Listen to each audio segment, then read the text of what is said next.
Hello everyone, कैसे हो आप सब। Hope all of you are fine. Welcome to the YouTube channel of Logigates. आज से हम एक नई वीडियो सीरीज स्टार्ट करने जा रहे हैं रिगार्डिंग कंप्यूटर साइंस। ये वीडियो सीरीज में बना रहा हूं specially for all the JNK SSB exams जिनमें कंप्यूटर साइंस का मॉड्यूल है। इस वीडियो सीरीज में खाली हम MCQs डिस्कस करेंगे based on each and every topic. हर एक टॉपिक के रिलेटेड मैं यहाँ पे 50 to 100 MCQs लेके आ जाऊंगा 3-4 लेक्चर्स में, और इसी हिसाब से हम पूरे के पूरे सिलेबस को कंप्लीट करने की कोशिश करेंगे। कुछ पॉइंट्स फैक्चुअल होंगे, उनका मैं डायरेक्टली आपको यहाँ पे आंसर बताने की कोशिश करूंगा and you have to keep them in mind. और कुछ क्वेश्चंस ऐसे होंगे जिनमें कुछ कॉन्सेप्ट यूज होता होगा, जहां पे भी जो भी पॉइंट मुझे लगेगा कि आपको बोलने की जरूरत है, I will try to explain that point. Okay, so before starting today's lecture I request you all to subscribe to my YouTube channel अगर आपने अभी तक चैनल को सब्सक्राइब नहीं किया है, और साथ ही साथ वीडियो को लाइक करो, कमेंट करो और ज्यादा से ज्यादा शेयर करो। तो चलिए स्टार्ट कर लेते हैं हम आज का इंपॉर्टेंट लेक्चर। आज के लेक्चर में हम MCQs करेंगे on the fundamentals of computer science. ये FAA के सिलेबस में भी रखा गया है, ठीक है, और JSA जो एग्जाम है उसमें भी ये एक टॉपिक मेंशन किया गया है। ये इसका पहला पार्ट रहेगा। तो चलिए स्टार्ट कर लेते हैं हम क्वेश्चन नंबर 1 से। ये एक फैक्चुअल क्वेश्चन है जो कि आपको पता होनी चाहिए। What is the question? Consider the following statements. यहाँ पे कुछ स्टेटमेंट्स देके हैं, हमें इन क्वेश्चंस को या इन स्टेटमेंट्स को ध्यान से देखना है, और फाइनली हमें क्या करना है, choose the correct answer from the codes given below. हमें यहाँ पे देखना है कि जो भी यहाँ पे दो स्टेटमेंट्स गिवन है, इन दो स्टेटमेंट्स में कौन सा ट्रू है कौन सा फॉल्स है, और अकॉर्डिंगली हमें इन ऑप्शंस में से किसी एक ऑप्शन को टिक कर देना है। ठीक है, तो सबसे पहला पॉइंट अगर हम यहाँ पे पढ़ेंगे, पहला स्टेटमेंट अगर हम यहाँ पे पढ़ेंगे, CD is an optical storage device. जो CDs होती है, कंपैक्ट डिस्क्स होती है, ये क्या है? Optical storage device. Yes, that is true. That has the storage capacity of up to 700 megabytes. Okay, और ये जो CD होती है इसमें हम डेटा स्टोर कर सकते हैं। कितना डेटा स्टोर कर सकते हैं? Up to 700 megabytes. ओके, तो ये एक फैक्चुअल पॉइंट है, ये आपको याद रखना है। यस, CDs जो होती है ये एक ऐसी स्टोरेज डिवाइस होती है जिसमें हम अप टू 700 MB का डेटा स्टोर करके रखते हैं। तो अकॉर्डिंग टू द स्टेटमेंट, ये स्टेटमेंट क्या आ रहा है? ट्रू। ठीक है, दिस स्टेटमेंट इज करेक्ट। अब अगर हम दूसरे स्टेटमेंट की बात करेंगे, एक और स्टोरेज डिवाइस की बात की गई है, DVD। ठीक है, is an optical storage device that has the storage capacity about 15 times more than CD। DVD भी हमारे पास एक स्टोरेज कैपेसिटी होती है, स्टोरेज डिवाइस होता है जिसकी कैपेसिटी CD से 15 टाइम्स ज्यादा होती है। This statement is also true. This statement is also true. तो दोनों स्टेटमेंट्स ट्रू है। हमें यहाँ पे क्या चूज करना है? Correct answer. तो मैं यहाँ पे क्या बोलूंगा? Both first and second statements are true. तो option number C will be the correct answer of this question. ठीक है, ये फैक्चुअल पॉइंट्स है, ये आपको एज इट इज याद रखने की कोशिश करनी है। ठीक है, जहां पे जिस भी क्वेश्चन में मुझे लगेगा कि कुछ एक्सप्लेनेशन की जरूरत है, मैं देने की कोशिश करूंगा। अभी हम बात कर लेते हैं अबाउट दी क्वेश्चन नंबर 2। क्या पूछा गया है? 1 मेगाबाइट 1 MB जो है ये किसके बराबर होती है?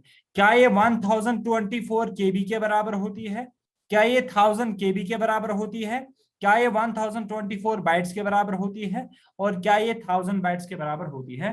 तो इसका जो करेक्ट आंसर रहेगा, इसका जो करेक्ट आंसर रहेगा दैट इज 1024 KB। 1 MB जो है वो 1024 KB के बराबर होता है। यहां पे मैं आपको बताने की कोशिश करूंगा थोड़ा सा हायरार्की इसकी। ठीक है, हमें पता है जब भी हम कंप्यूटर के साथ डील करते हैं, computer understands only language of zeros and ones. ठीक है, कंप्यूटर जो है ये खाली 0 एंड 1 की लैंग्वेज को अंडरस्टैंड करता है, और इसको हम बोलते हैं बाइनरी लैंग्वेज। ठीक है, और ये जो 0 एंड 1 होता है ना, इनको हम क्या बोलते हैं? बिट्स बोलते हैं। ठीक है, इनको हम क्या बोलते हैं? बिट्स बोलते हैं। क्लियर है? उसके बाद अगर हम 4 बिट्स को कंबाइन करेंगे, अगर हम क्या करेंगे 4 बिट्स को कंबाइन करेंगे, तो 4 बिट्स को हम बोलते हैं ये एक निबल बन जाती है। ठीक है, ये क्या बन जाती है, एक निबल बन जाती है। क्लियर है, ये एक निबल बन जाती है अगर हम 4 बिट्स को कंबाइन कर लेंगे। उसके बाद अगर सपोज हम 8 बिट्स को कंबाइन करेंगे, अगर हम 8 बिट्स को कंबाइन करेंगे तो ये क्या बन जाती है, ये एक बाइट बन जाती है। बात समझ में आ रही है, ये क्या बन जाती है, एक बाइट बन जाती है। ओके, ये पॉइंट भी आपको याद रखना है। उसके बाद अगर हम थोड़ा सा इसको एक्सप्लेन करेंगे फर्दर, हमें पता है ये पॉइंट आपको याद रखने की जरूरत है। जब हम 1024 बाइट्स को कंबाइन कर लेते हैं, ठीक है, जब हम 1024 बाइट्स को कंबाइन कर लेते हैं तब ये क्या बन जाता है, एक किलो बाइट बन जाता है। ठीक है, एक किलो बाइट बन जाता है। अब ये 1024 हम क्यों लेते हैं, ठीक है, इसका भी एक लॉजिक है। ठीक है, पावर ऑफ 2 की हम यहाँ पे बात करते हैं, उतना आपको ज्यादा डीप में जाने की जरूरत नहीं है। आपको सिंपली याद रखना है 1024 बाइट्स जो होती है ये 1 किलो बाइट के बराबर होती है। जब हम सिमिलरली 1024 किलो बाइट्स को कंबाइन कर लेते हैं, ठीक है, किलो बाइट्स को कंबाइन कर लेते हैं तो वो क्या बन जाता है, वो 1 MB बन जाता है। ठीक है, ये पॉइंट, यही वाला क्वेश्चन हमें यहाँ पे पूछा गया है। जब हम 1024 केबीज को कंबाइन कर लेते हैं तो 1 MB बन जाता है। सिमिलरली आप इसको फर्दर कंटिन्यू कर सकते हो। जब आप 1024 MBs को कंबाइन करोगे, जब आप 1024 MBs को कंबाइन करोगे तो वो किसके बराबर बन जाता है, वो 1 GB के बराबर बन जाता है। ठीक है, 1 GB के बराबर बन जाता है। सिमिलरली मैं आपको बोलता हूं ऐसे ही, अब अगर आप 1024 जीबीज को कंबाइन कर लेते हो तो वो 1 टेराबाइट बन जाती है। जब आप 1024 टेराबाइट्स को कंबाइन कर लेते हो तो वो 1 पीटाबाइट बन जाती है। जब आप 1024 पीटाबाइट्स को कंबाइन कर लेते हो तो वो 1 जीटाबाइट बन जाती है। ठीक है, उतना ज्यादा आपको याद रखने की जरूरत नहीं है। तो according to the options, option number A will be the correct answer. ठीक है, यहाँ पे इस क्वेश्चन में थोड़ी सी एक्सप्लेनेशन की जरूरत थी तो मैंने वो थोड़ी सी देने की कोशिश करी है यहाँ पे। ठीक है, आगे बात कर लेते हैं क्वेश्चन नंबर 3 के बारे में। क्वेश्चन नंबर 3 में हमसे पूछा गया है, who among the following is popular as the father of computer.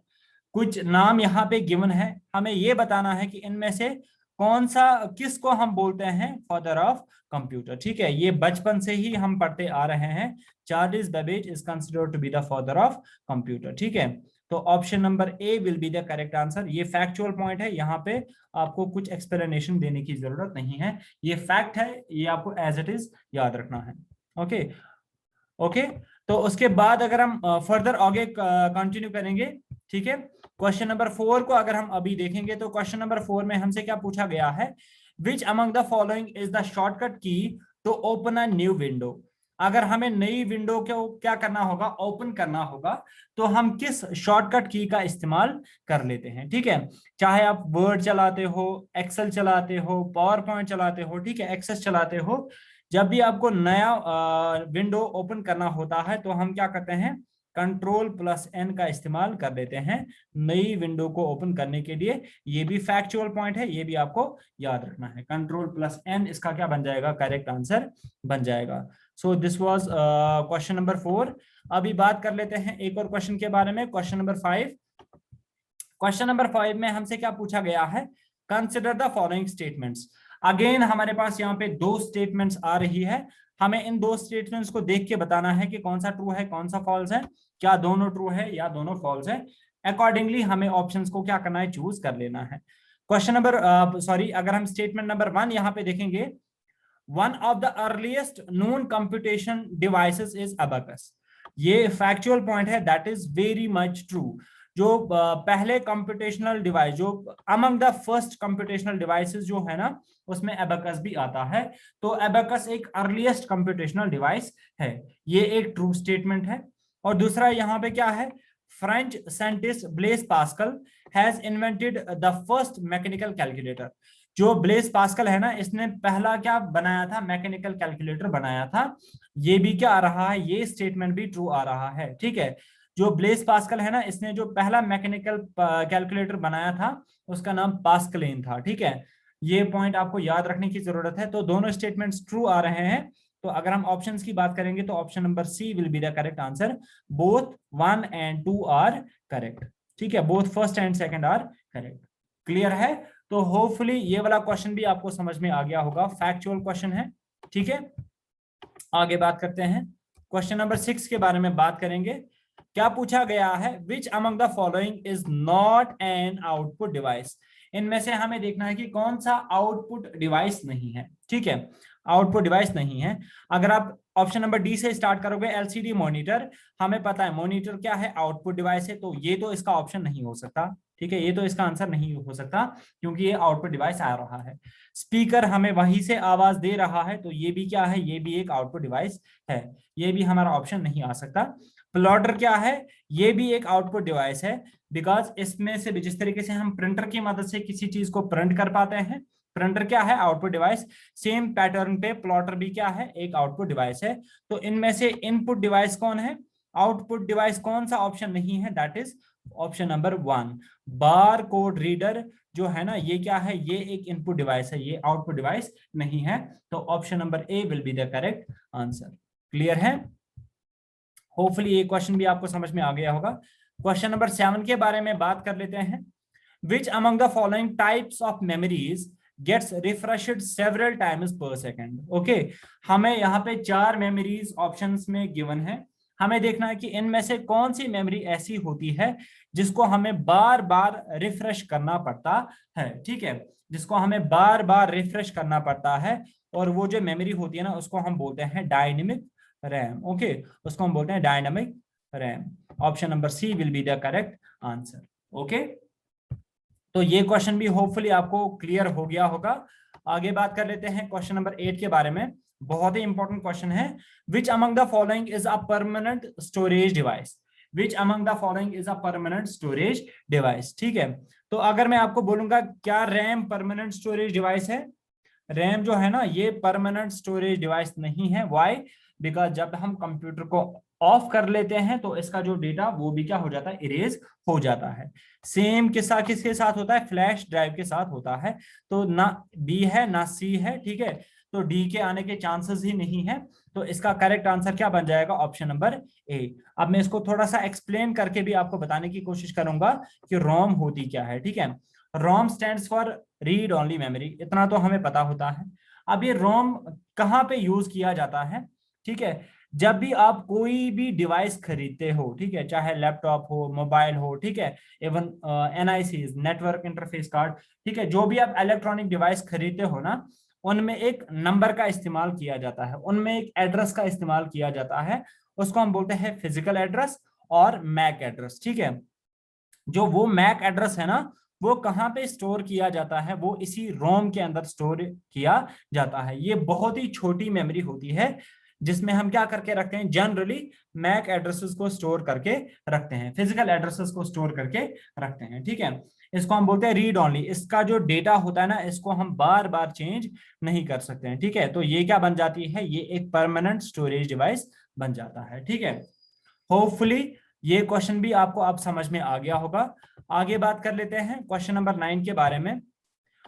MS office is an, MS office जो है ना, माइक्रोसॉफ्ट ऑफिस जो होता है, ठीक है, ये क्या है, क्या ये सिस्टम सॉफ्टवेयर है, क्या ये एप्लीकेशन सॉफ्टवेयर है, क्या ये प्रोग्रामिंग सॉफ्टवेयर है, या नन ऑफ द अबव। ठीक है, तो इसका जो करेक्ट आंसर बन जाएगा, that is it is an application software.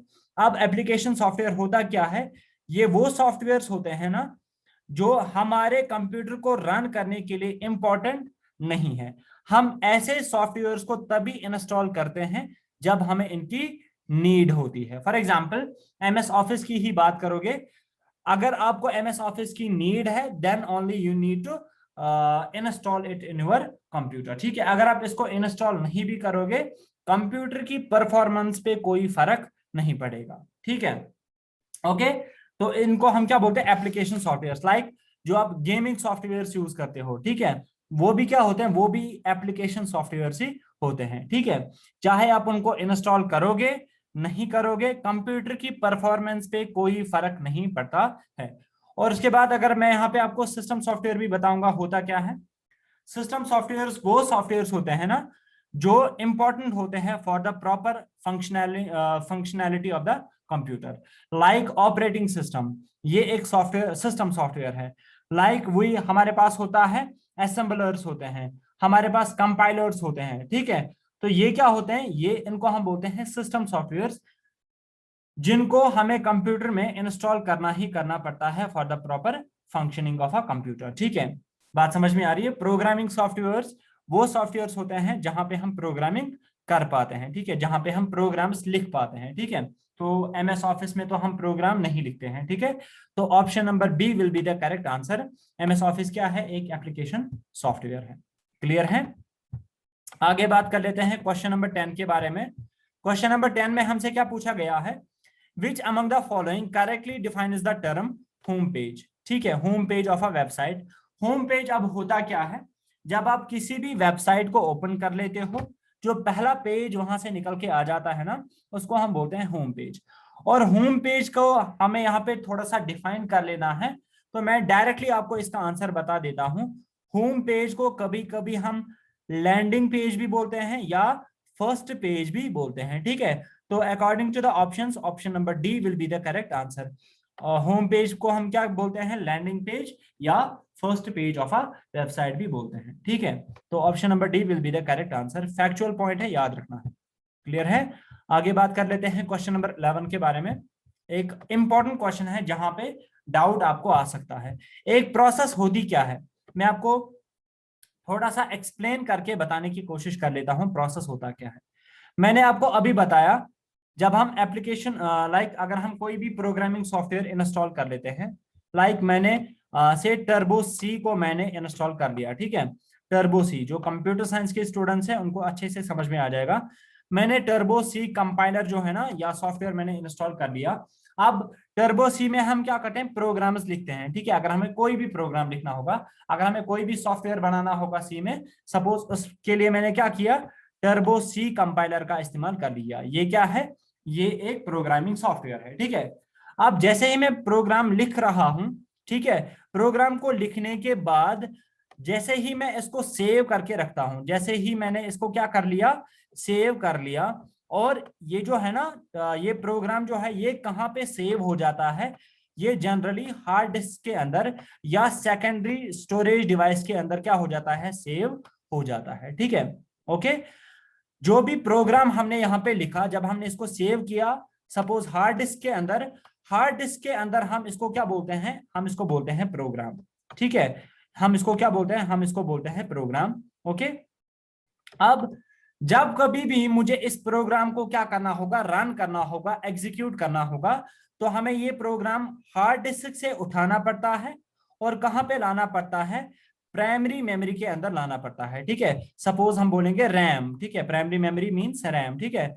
हमें इसको कहां पे लाना पड़ता है, रैम के अंदर लाना पड़ता है for the purpose of execution. जो प्रोग्राम यहाँ पे था हार्ड डिस्क के अंदर, सेकेंडरी स्टोरेज डिवाइस के अंदर, जब हमने इसको रैम के अंदर लाया ना for the purpose of execution, ठीक है, हम इसको यहाँ पे इसी प्रोग्राम को हम यहाँ पे नाम ही चेंज कर लेते हैं। हम मेन मेमोरी के अंदर इसको क्या बोलते हैं, प्रोसेस बोलते हैं। मेन मेमोरी के अंदर हम इसको क्या बोलते हैं, प्रोसेस बोलते हैं, ठीक है। ठीक है, सेम चीज है, नाम चेंज हो जाता है। हार्ड डिस्क में प्रोग्राम, रैम के अंदर जब हमने इसको एग्जीक्यूट करना होता है, हम इसको क्या बोलते हैं, प्रोसेस। तो प्रोसेस क्या होता है, सिंपली आपको याद रखना है, जो प्रोग्राम इन एग्जीक्यूशन, जब भी हम प्रोग्राम को लाते हैं रैम के अंदर for the purpose of execution, हम उसको क्या बोलते हैं, प्रोसेस बोलते हैं। तो option number B will be the correct answer, ठीक है। थोड़ा सा अच्छा क्वेश्चन था, अच्छे स्टैंडर्ड का क्वेश्चन था।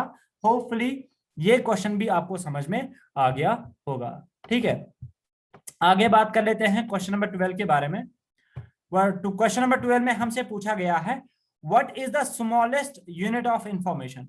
जब भी हम कंप्यूटर्स के अंदर इंफॉर्मेशन को स्टोर करके रखते हैं, what is the smallest unit, हमें पता है a bit is the smallest unit of information in a computer. तो option number A will be the correct answer, ठीक है। Option number A will be the correct answer. Hopefully ये वाला question भी आपको समझ में आ गया होगा। क्वेश्चन नंबर 13 के बारे में बात करेंगे, ये भी एक बहुत ही इंपॉर्टेंट क्वेश्चन है, ठीक है। What is the decimal equivalent, what is the decimal equivalent of a binary number 1 0 1 1 and 1। हमारे पास एक बाइनरी नंबर आ रहा है 1 0 1 1 एंड 1, ठीक है। अब हमें देखना है कि इसका डेसिमल इक्विवेलेंट क्या आता है। मैं आपको ये डिटेल में एक्सप्लेन करने की कोशिश कर लेता हूं, ठीक है। सपोज हमारे पास कोई भी नंबर आता है, सपोज मैंने यहाँ पे लिया नंबर से 123 123 मैंने ले लिया, ठीक है। ये एक डेसिमल नंबर है, ठीक है, ये एक डेसिमल नंबर है। अब अगर मैं आपको बताता हूं कि ये कौन सा नंबर है, तो आप क्या बताते हो? 123। वाई? बिकॉज आपने बचपन से ही डेसिमल नंबर सिस्टम पढ़ा हुआ है, आपको पता है कि ये किसके बराबर होता है, 123 के बराबर होता है, ठीक है। ओके, तो जब मैं आपको ये वाला नंबर बता रहा हूं कि ये किसके बराबर आ रहा है, आपको नहीं पता। Why? Because binary number system के साथ हम ज्यादा डील नहीं करते हैं। जो कंप्यूटर साइंस के स्टूडेंट्स हैं उनको पता होगी, बट जो लेमैन यूजर्स होते हैं ना, उनको नहीं पता होती है कि ये किसके बराबर होता है, ठीक है। अब अगर सपोज आपको ये वाला नंबर भी नहीं पता है कि ये किसके बराबर होता है, ठीक है, तो इसको निकालने का तरीका हमें क्या, कैसे हम इसका वैल्यू निकाल सकते हैं। ये डेसिमल नंबर है ना, और डेसी का मतलब होता है 10। डेसिमल नंबर की जो बेस होती है वो होती है 10। हम स्टार्ट करते हैं 10 रेज पावर 0 से। 10 रेज पावर 0 क्या मतलब हो गया? एनीथिंग रेज पावर 0 वो 1 के बराबर होता है। दैट मीन्स ये यूनिट प्लेस की बात हो रही है, वंस प्लेस की बात हो रही है, ठीक है। और इसको हम क्या करेंगे, मल्टीप्लाई करते हैं 3 के साथ, ठीक है। पहला डिजिट यहाँ पे क्या आ रहा है 3, तो मैं यहाँ पे क्या लिखूंगा 3, ठीक है। और उसके बाद हम क्या करेंगे, हम करते हैं प्लस, हम करते हैं प्लस 10 रेज पावर 0 के बाद क्या हम लिखते हैं 10 रेज पावर 1, यानी कि 10 रेज पावर 1 का मतलब क्या हो गया, 10 ही हो गया। मीन्स 10 प्लेस की बात हो रही है। और इसको हम क्या करेंगे, इनटू करेंगे दूसरा डिजिट, दूसरा डिजिट क्या आ रहा है 2, क्लियर है। और उसके बाद हम क्या करते हैं प्लस 10 रेज पावर 1 के बाद आ जाएगा 10 रेज पावर 2। 10 रेज पावर 2 का हो गया मतलब हो गया 100, मींस 100 इज प्लेस, ठीक है। और हम इसको क्या करेंगे, इनटू करेंगे तीसरा डिजिट, तीसरा डिजिट यहाँ पे क्या आ रहा है 1। बात समझ में आ रही है? तीसरा डिजिट यहाँ पे आ रहा है 1। तो अगर हम इसको थोड़ा एक्सप्लेन करेंगे फर्दर, तो यहाँ पे क्या आ जाएगा 1 इंटू 10 रेज पावर 2, मींस 10 को हमें 2 टाइम्स मल्टीप्लाई करना है। 10 इंटू 10 वो कितना आ जाएगा, वो 100 आ जाएगा, ठीक है। प्लस यहाँ पे क्या आ जाएगा, यहाँ पे आ जाएगा 2 इंटू 10 रेज पावर 1 का मतलब हो गया 10 ही, यहाँ पे 10 ही आ जाएगा, ठीक है। प्लस यहाँ पे क्या आ जाएगा 3 into 10 raise power 0। Anything raise power 0 maths में किसके बराबर होता है, 1 के बराबर होता है। अब अगर आप इसको थोड़ा और फर्दर एक्सप्लेन करोगे तो 101,000 कितना बन जाएगा, 101,000 बन जाएगा 100। प्लस यहाँ पे अगर आप करोगे 2 10,000 कितना हो गया, 2 10,000 हो गया 20, ठीक है। 2 10,000 हो गया 20। और प्लस आप क्या करते हो यहाँ पे 3 1,000 3, ठीक है। तो आप यहाँ पे क्लियरली देख सकते हो 100 प्लस 20 प्लस 3, तो वो कितना बन जाता है, 123 बन जाता है। इस तरीके से हमने बोला कि ये जो है ना, इसका जो वैल्यू है दैट इज 123। ये रियल वाला तरीका होता है इसका वैल्यू एक्चुअल में कैलकुलेट करने के लिए, बट हम बचपन से ही ये नंबर सिस्टम पढ़ते आ रहे हैं, दैट इज वाई अब ये लेंथी प्रोसीजर हम अप्लाई नहीं करते हैं, ठीक है। सेम प्रोसीजर हम यहाँ पे बाइनरी सिस्टम के अंदर भी अप्लाई कर देते हैं, ठीक है। यहाँ पे क्योंकि ये बाइनरी नंबर सिस्टम है, और बाई का मतलब क्या होता है 2, ठीक है। बाइनरी नंबर सिस्टम की जो बेस होती है वो 2 होती है। तो हम कहां से स्टार्ट करते हैं, जिस तरीके से हमने यहाँ पे 10 रेज पावर 0 से स्टार्ट किया, उसी तरीके से हम यहाँ पे क्या करते हैं 2 रेज पावर 0 से स्टार्ट करते हैं। और इसको क्या करेंगे, इंटू करेंगे पहला डिजिट, पहला डिजिट क्या आ रहा है 1, ओके। उसके बाद मैं क्या करूंगा यहाँ पे प्लस 2 रेज पावर 0 के बाद क्या आ जाएगा, 2 रेज पावर 1 आ जाएगा, ठीक है। और हम इसको क्या करेंगे, इनटू करेंगे दूसरा डिजिट, दूसरा डिजिट यहाँ पे क्या आ रहा है अगेन 1, तो यहाँ पे मैं लिखूंगा +1, ठीक है, सॉरी इनटू 1। और उसके बाद प्लस करेंगे 2 रेज पावर 1 के बाद क्या आ जाएगा, 2 रेज पावर 1 के बाद आ जाएगा 2 रेज पावर 2। और इनटू हम इसको क्या करेंगे तीसरा डिजिट, तीसरा डिजिट क्या आ रहा है अगेन 1, ठीक है। प्लस हम क्या करेंगे 2 रेज पावर 2 के बाद क्या आ जाएगा, 2 रेज पावर 2 के बाद आ जाएगा 2 रेज पावर 3, 2 रेज पावर 3। और इनटू हम इसको क्या करेंगे चौथा डिजिट, और चौथा डिजिट यहाँ पे क्या आ रहा है 0, ठीक है, चौथा डिजिट आ रहा है 0। और प्लस हम यहाँ पे क्या करेंगे 2 रेज पावर 4 करेंगे, 2 रेज पावर 4 करेंगे। और इनटू क्या करेंगे फिफ्थ डिजिट, और फिफ्थ डिजिट यहाँ पे क्या आ रहा है अगेन 1, तो यहाँ पे मैंने क्या लिख दिया 1 लिख दिया। अब हमें इसको थोड़ा सा सॉल्व कर देना है और हमारा आंसर निकल के आ जाएगा। जो भी स्टूडेंट्स पहली बार इस पैटर्न के क्वेश्चन को कर रहे हैं उनको लगेगा कि ये थोड़ा सा लेंथी प्रोसीजर है, इसको करने का शॉर्टकट तरीका भी है, बट अगर आप लेंथी प्रोसीजर याद रखोगे तो शॉर्टकट को अंडरस्टैंड करने में आपको कोई प्रॉब्लम नहीं होगी, ठीक है। होपफुली नंबर सिस्टम के रिलेटेड मैं एक सेपरेट वीडियो लेके आ जाऊंगा कि हम नंबर्स को कैसे आपस में कन्वर्ट कर सकते हैं और कैसे हम इसको शॉर्टकट अप्लाई कर सकते हैं। फिलहाल आप इतना याद रखो। अब अगर आप इसको थोड़ा फर्दर एक्सप्लेन करोगे या फर्दर इसको सिंप्लीफाई करोगे तो 2⁴ का मतलब हो गया आपको 2 को 4 टाइम्स मल्टीप्लाई कर देना है। 2 into 2 into 2 into 2, 2 into 2 into 2 into 2 जब आप करोगे तो वो आंसर निकल के आ जाएगा 16, ठीक है। और फिर क्या आ रहा है प्लस, प्लस आ रहा है 0 इंटू यहाँ पे क्या आ रहा है 2⁻3, 2⁻3 जब आप करोगे ना 2 को मल्टीप्लाई करना है 3 टाइम्स, 2 इंटू 2 इंटू 2, तो वो किसके बराबर आ जाएगा, वो 8 के बराबर आ जाएगा, ठीक है। प्लस क्या आ जाएगा 1, मैं पूरा स्टेप यहाँ पे लिख रहा हूं, 1 इंटू 2⁻², 2 को मल्टीप्लाई करना है 2 times, that means 2 into 2, 2 2 jar कितना होता है 4, ओके। प्लस हम क्या करेंगे 1 इंटू 2⁻1, 2⁻1 का मतलब क्या हो गया, 2 को एक बार मल्टीप्लाई करो तो वो 2 ही आ जाएगा। प्लस क्या आ जाएगा 1 इंटू 2⁻0, एनीथिंग रेज पावर 0 वो किसके बराबर होता है 1 के बराबर होता है। अब आप उसको थोड़ा और सिंप्लीफाई कर सकते हो, 16 1 जार हो गया 16, ठीक है। फिर क्या आ रहा है प्लस, और यहाँ पे आप लिख सकते हो 8 0 जार क्या हो गया 0, और उसके बाद आप कर सकते हो प्लस, यहाँ पे क्या आ जाएगा 4 1 जार हो गया 4, ठीक है। फिर क्या कर सकते हो प्लस 2 1 जार हो गया 2, यहाँ पे आप लिख सकते हो 2, और फिर क्या लिखोगे प्लस, और यहाँ पे आ जाएगा 1 1 जार 1, वो यहाँ पे आप लिखोगे। तो जब आप इनका एडिशन करोगे तो क्या आ जाएगा 16 प्लस 0 हो गया 16, 16 प्लस 4 हो गया 20, 20 प्लस 2 हो गया 22, 22 प्लस 1 कितना हो गया 23, ठीक है। तो इसका जो रिक्वायर्ड आंसर आ जाएगा दैट विल बी 23, ठीक है। ऑल्दो इसको करने का एक शॉर्टकट तरीका भी है, बट स्टिल अगर आप शॉर्टकट तरीका याद नहीं भी रखोगे, ये वाला प्रोसीजर अप्लाई करोगे, स्टिल 1 मिनट के अंदर अंदर आपका क्वेश्चन निकल के आ जाएगा, ठीक है। तो यहाँ पे मैंने पूरा अंडरस्टैंड करवाने की कोशिश की है इसको, दैट इज वाई इसको थोड़ा सा टाइम लगा। तो option number D will be the correct answer of this question, ठीक है। Option number D will be the correct answer. Hopefully आपको ये क्वेश्चन समझ में आ गया होगा अच्छे से। इन केस अगर आपको कहीं पे कोई भी डाउट आता है आप कमेंट सेक्शन में मेंशन कीजिएगा, I will try to clear your doubts in the next lecture, okay. तो चलिए बात कर लेते हैं एक और क्वेश्चन के बारे में। क्वेश्चन क्या है, question number 14, which of the following is the smallest visual element on a video monitor।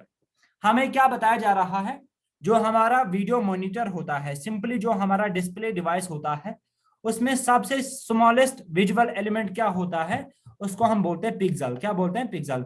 हमें इतना पता है जब भी हम किसी भी डिस्प्ले डिवाइस का रेजोल्यूशन चेक करते हैं ना, तो एट दैट टाइम हम नंबर ऑफ पिक्सल्स को ही चेक कर लेते हैं, ठीक है। क्योंकि पिक्सल क्या होता है, ये स्मॉलेस्ट विजुअल यूनिट होता है किसी भी डिस्प्ले डिवाइस का, ठीक है। पिक्सल को कभी कभी हम PEL भी बोलते हैं, पेल भी बोलते हैं, ठीक है। Pel stands for picture element, okay. ये पॉइंट आपको याद रखना है, जो स्मॉलेस्ट विजुअल एलिमेंट होता है किसी भी डिस्प्ले डिवाइस का, that is pixel, okay. Hopefully ये क्वेश्चन भी आपको समझ में आ गया होगा, फैक्चुअल पॉइंट है, याद रखने की जरूरत है। अब लास्ट क्वेश्चन आज के लेक्चर का, that is which one of the following natural element is the primary element in computer chips। यहाँ पे 4 ऑप्शंस गिवन है, हमें बताना है कि कौन सा एलिमेंट एक ऐसा एलिमेंट है जो कि हम मेजरली इस्तेमाल करते हैं in making of chips. Chips को बनाने के लिए हम सबसे ज्यादा जिसका इस्तेमाल कर लेते हैं, silicon, carbon, iron and uranium. तो इसका जो करेक्ट आंसर रहेगा दैट इज सिलिकॉन। जो मेजरली हमारी चिप्स होती है ना, that are made up of silicon, okay. तो होपफुली आपको आज का लेक्चर अच्छे से समझ में आ गया होगा। डाउट है कहीं पे कमेंट सेक्शन में मेंशन कीजिएगा, ठीक है।